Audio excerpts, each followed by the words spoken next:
Alright, let's talk about something that's got the tech world buzzing, Apple's latest move with the MacBook Neo. And honestly, when I first heard about it, I thought, here comes a new challenger, just like that iconic fighting game moment.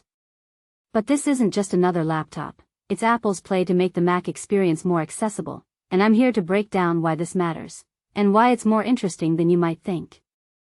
First off, the MacBook Neo starts at just $599. Yes, you heard that right. Apple, known for its premium pricing, is stepping into the affordable laptop ring. But here's the kicker, they're not cutting corners.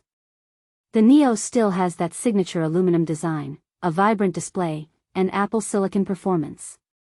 Personally, I think this is a smart move. It's like Apple saying, we get it, not everyone wants to drop $2,000 on a laptop, but we're not going to compromise on quality.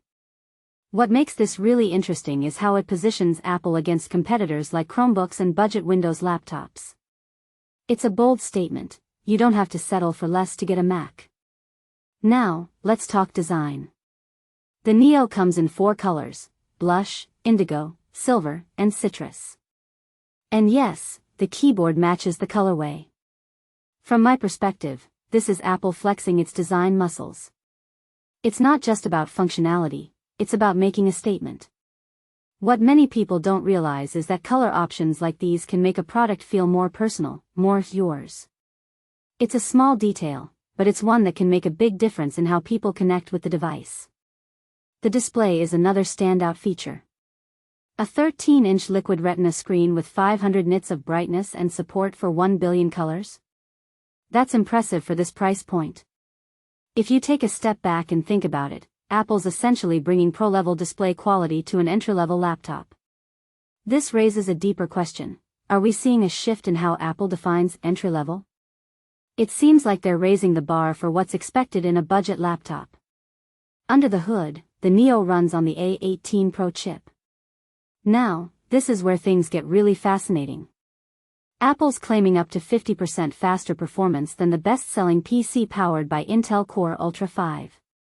In my opinion, this is Apple doubling down on its silicon strategy. What this really suggests is that Apple's not just competing on price, they're competing on performance too. And for AI tasks? Up to 3 times faster. A detail I find fascinating is that the Neo is fanless, which means silent operation. If you've ever been annoyed by a whirring fan during a Zoom call, you know how big of a deal this is. Battery life is another area where the Neo shines. Up to 16 hours on a single charge.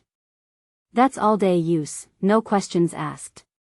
What makes this really interesting is how Apple's silicon efficiency is paying off. It's not just about raw power, it's about how that power is managed. This raises a deeper question. Are we reaching a point where battery life is no longer a trade-off for performance? Now, let's talk ecosystem.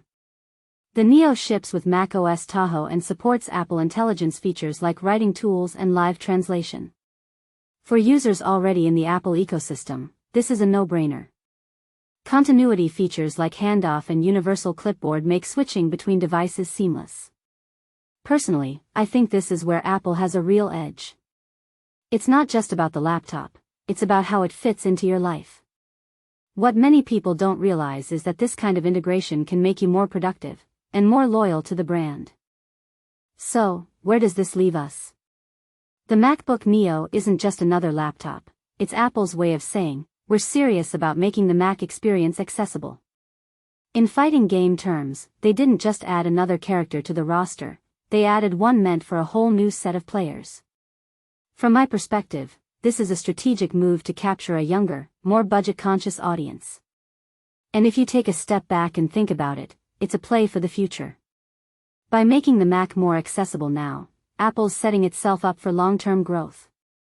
Here's my closing thought, the MacBook Neo isn't just a product launch, it's a statement. It's Apple saying, we hear you, and we're evolving. Whether you're a student, a professional, or just someone looking for a great laptop without breaking the bank, the Neo is worth a look. But here's the real question, will this be enough to convert non-Mac users? Personally, I think it's a strong contender. What do you think? Let me know in the comments below.